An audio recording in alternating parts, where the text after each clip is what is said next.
नमस्कार। कहानियाँ तो आपने बहुत ही सुनी होगी, लेकिन यह कहानी जो है आपके दिलो दिमाग में बहुत ही सुकून देगा और समझ देगा, जिससे हम अपने बच्चों को कुछ अच्छी बातें समझा सकते हैं या आसपास के भी लोगों को समझा सकते हैं। ये कहानी जो है बहुत समझने की बात है और ये बहुत बहुत बड़ी शिक्षा दे देती है हम सबको। तो ध्यान से सुनिएगा और आप इसमें से क्या उठाते हैं वो कमेंट में ज़रूर लिखिएगा कि इस कहानी से आप कौन सी शिक्षा उठा रहे हैं। तो स्टार्ट करते हैं। एक सन्यासी थे, वो घूमते फिरते थक गए थे तो एक दुकान पे गए। दुकान में उन्होंने देखा अनेक छोटे बड़े डिब्बे थे। एक डिब्बे की और इशारा करते हुए सन्यासी ने उस दुकानदार भाई से पूछा, भाई इसमें क्या है? दुकानदार ने कहा, इसमें हल्दी है। फिर सन्यासी ने पूछा, उसके पास वाले में क्या है? तो दुकानदार ने कहा, चीनी है। फिर सन्यासी ने पूछा, सन्यासी भाई अपना पूछते जा रहे। अंत में एक डिब्बा जो था, ये बात ध्यान दीजिएगा, ध्यान से सुनिएगा ये बात सब। इसमें अंत में सन्यासी भाई ने पूछा कि इस डिब्बे में क्या है? तो सन्यासी ने तो अंतिम डिब्बे के बारे में पूछा कि इसमें क्या है। तो दुकानदार ने जवाब दिया कि भाई इसमें राम राम है, इसमें राम राम ही है। तो सन्यासी ने पूछा, यह राम राम किस वस्तु का नाम है? ये क्या वस्तु की नाम है क्या राम राम? क्योंकि उनको तो राम तो भगवान के नाम सब कुछ, इसमें राम राम किस वस्तु का भी नाम रखा गया है क्या? किसी वस्तु का नाम रखा गया है क्या राम राम?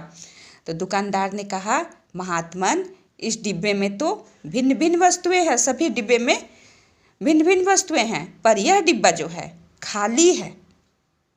ये डिब्बा खाली है। तो हम खाली को खाली नहीं कहेंगे ना, तो खाली को हम खाली ना कहकर उसे क्या कह रहे हैं? राम राम कहते हैं। तो सन्यासी की आंखें खुली की खुली रह गई और समझ में आया कि जिसमें खाली में क्या होता है? राम रहता है। ध्यान दीजिएगा, राम कहाँ रहते हैं? शिव कहाँ रहते हैं? खाली में रहते हैं।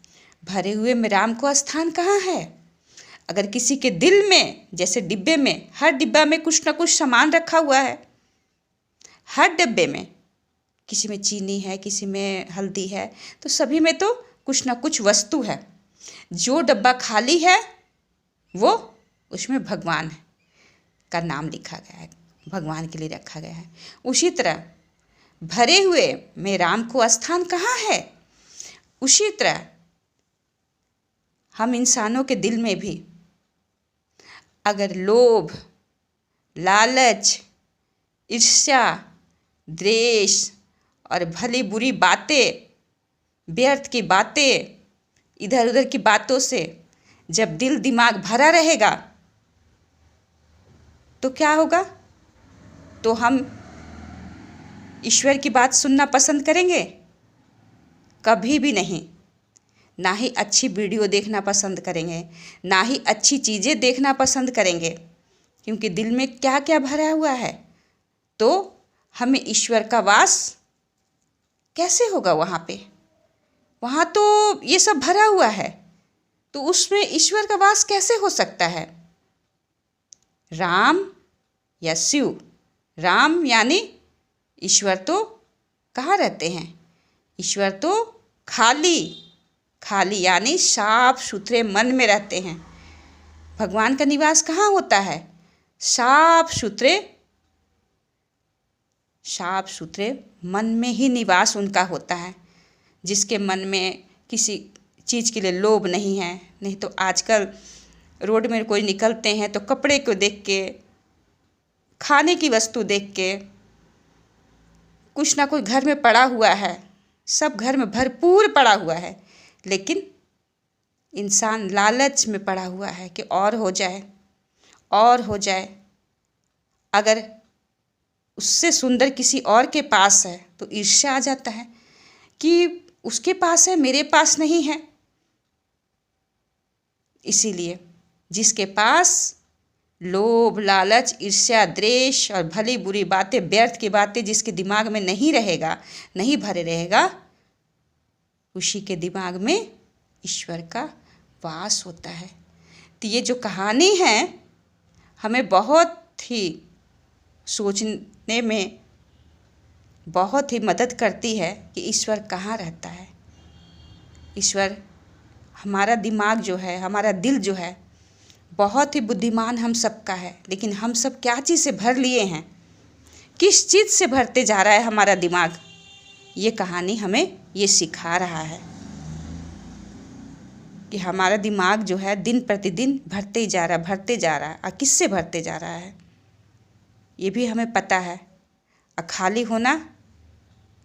खाली होना तो बहुत ही मुश्किल है।